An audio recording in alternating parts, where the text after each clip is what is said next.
안녕하세요. 제가 오늘 저의 주사 피부염 완치 극복 방법에 대해서 얘기를 해보려고 해요. 제가 주사 피부염이 2023년부터 시작해가지고 붉게 달아오르고, 그리고 열감 막 생기고, 오도도도 막 뭐 생기고, 그리고 여기 막 모래알 같은 피부 뒤집힘 때문에 정말 많이 고생을 했거든요. 오늘 이 주사 피부염에 대해서 좀 말해보려고 합니다. 오늘 영상도 잘 봐주시길 바랄게요. 오늘 꿀팁도 나가니까 꼭 잘 봐주세요. 제가 열감이랑 홍조를 100점 만점으로 치면은 90점 정도였던 것 같아요. 아까 말했듯이 양볼에 엄청 붉고 열감이 심해가지고, 그리고 여기 막 오도도도 뭐 나서 엄청 짜증이 났었거든요. 지금은 뭐가 하나도 없죠. 그래서 저는 사실 0점으로 주고 싶지만 10점이라고 할게요. 왜냐면 아직도 제가 PMS 기간에는, 그 기간에는 좀 다시 뒤집어지는 것 같아요. 특히 여름에. 그때는 제가 엄청 관리를 잘 해주고 있습니다. 그 관리를 어떻게 하느냐, 오늘 제가 알려드리겠습니다.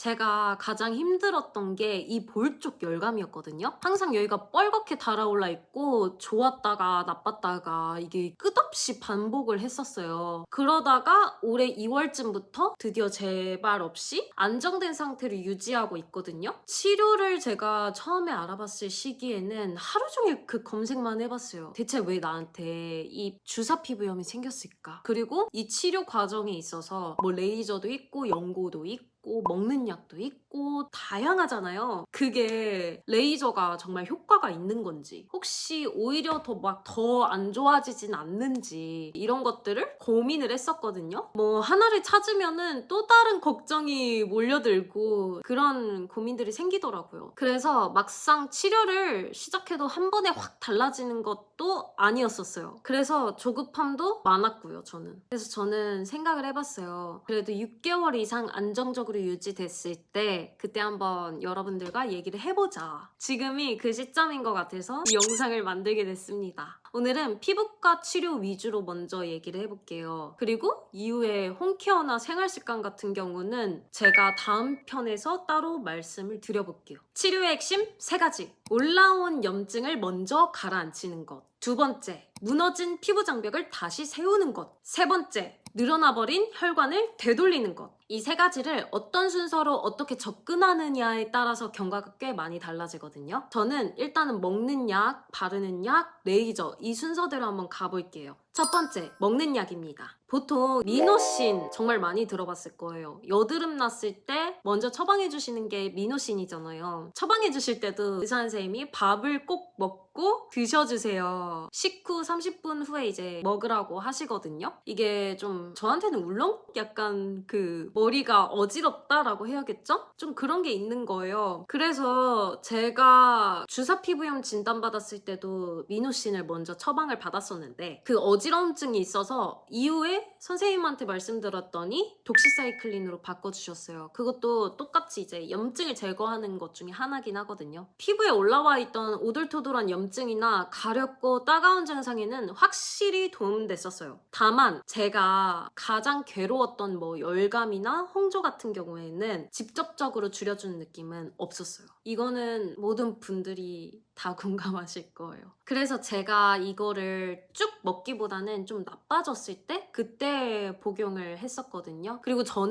약 복용을 정말 나빠졌을 때 먹었지 쭉 복용하지는 않았어요, 여러분. 저는 약을 권장하지 않습니다. 이거는 꼭 알아주세요. 자, 제가 또 하나 먹어봤던 게 있어요. 아까 염증은 줄여졌는데 홍조가 많이 안 나아졌다라고 했잖아요. 이 부분에 대해서 말씀을 드렸더니 인데놀이라는 약을 처방을 해주셨었어요. 인데놀이라는 게 베타 차단제라고 해서 교감신경이 과하게 흥분하는 걸 눌러주는 역할이라고 해요. 이게 보통 그 고혈압 환자분들한테는 많이 처방하는 약이라고는 하는데, 이게 당황하거나 긴장하거나 스트레스를 심하게 받으면 심장이 막 뛰면서 얼굴이 확 달아오르잖아요. 이거를 잡아주는 역할이라고 보시면 돼요. 다음으로는 바르는 약이 있죠. 제가 바르는 약을 수란트라라는 약을 처방을 받았었어요. 이게 가장 먼저 써본 약이거든요. 하루에 한 번 자기 전에 얼굴 전체에 발랐었거든요. 있었거든요. 근데 바르기 전에는 솔직히 겁이 났었어요. 이게 피부가 뒤집어졌다, 오히려 더 악화됐다라는 그런 걸 봤거든요. 근데 이게 엄청 독해서 그런 거라고 하더라고요. 그래서 이거 정말 주의.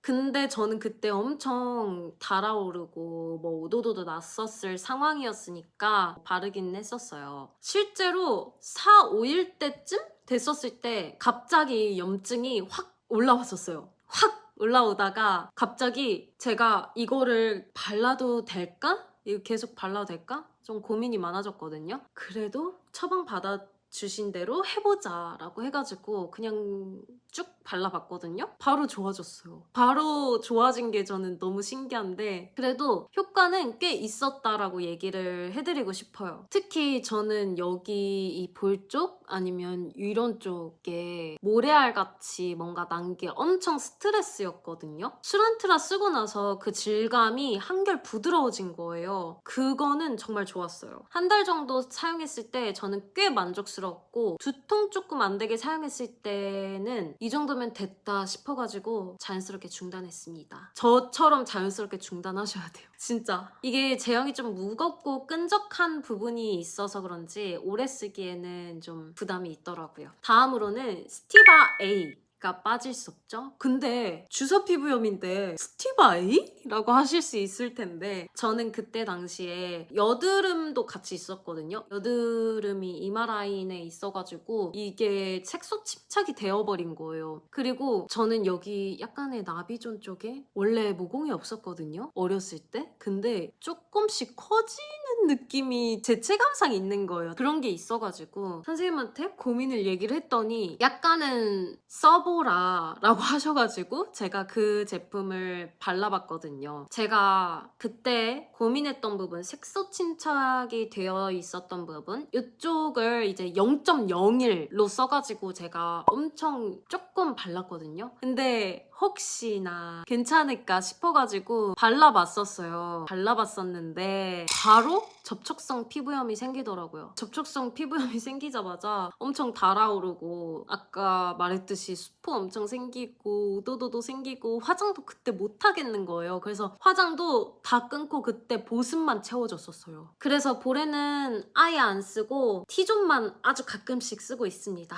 나중에 다른 유명한 피부과에서 상담을 받아봤었는데 선생님이 스티바이 끊으세요 라고 하시더라고요. 그래서 저는 그 이후로 바로 중단했습니다. 제가 발랐던 기간 동안에는 이마가 확실히 반짝반짝해지고 색소가 한 번에 막 그렇게 옅어지진 않았었어요. 그래도 그걸 쓰다 보니까 친구들이 야, 왜 이렇게 피부가 번들번들하고 빛이 나냐고 그러긴 하더라고요. 근데 이게 주사 피부염이 있으신 분들한테는 정말 큰 리스크니까 정말 주의해서 사용하세요. 그 다음으로는 레이저 초음파 관리입니다. 레이저 얘기를 안 할 수가 없죠. 저는 늘어난 혈관 때문에 열감이 안 잡히는 거라고 생각했기 때문에 결국 레이저가 근본적인 해결책이겠구나 라고 그렇게 생각은 하고 있었어요. 근데 선생님도 뭐 긍정적으로 얘기를 하셨고 저는 근데 솔직하게 무서웠어요. 제가 해본 레이저라고 해보면 저는 인중제모 이거밖에 안 해봤었는데 근데 이제 많이 고민이 되더라고요. 너무 아프진 않을까, 그리고 레이저라고 해서 이게 더 따가워지진 않을까, 더 뒤집혀지진 않을까, 이런 고민들, 걱정들이 있었어요. 제가 인터넷에 검색해보면 레이저 받고 홍조가 더 심해졌다, 더 뒤집어졌다, 절대 받지 말아라, 이런 글들이 꽤 나오거든요. 강하게 받으면 이게 자극이 돼가지고 역효과가 날 수 있다고 하더라고요. 그래서 XLV, 시너지, DDR 같은 레이저 종류별로 한참을 공부해봤었어요. 그때 많이 본 말이 있었는데 레이저 효과를 제대로 보려면 피부 장벽부터 세워놓고 가야 한다. 이 말에 꽤 공감이 많이 갔었어요. 장벽이 무너진 상태에서 레이저를 쏘면은 이게 자극만 되고 효과가 없거든요. 피부 장벽이 정말 중요한 게 뭐냐면 저도 이게 의사 선생님한테 배운 건데 피부 장벽이 무너진 게 상처가 생긴 거예요. 상처가 생겼는데 여기다가 또 뭔가 막 뭘 때려, 상처 생긴 부분에 뭘 때려 이러면은 더 상처가 되고 흉이 남잖아요. 그래서 그 말을 하는 거거든요. 피부 장벽을 딱 세워둔 다음에 해라. 오히려 더 레이저 같은 경우에는 뜨겁고 자극이 될 수 있으니까 이 말을 꼭 해주고 싶어요. 피부 장벽 정말 중요합니다. 그래서 주사 피부염으로 유명한 피부과를 찾아갔는데 선생님이 제 피부를 보시더니 지금 장벽이 너무 얇으세요.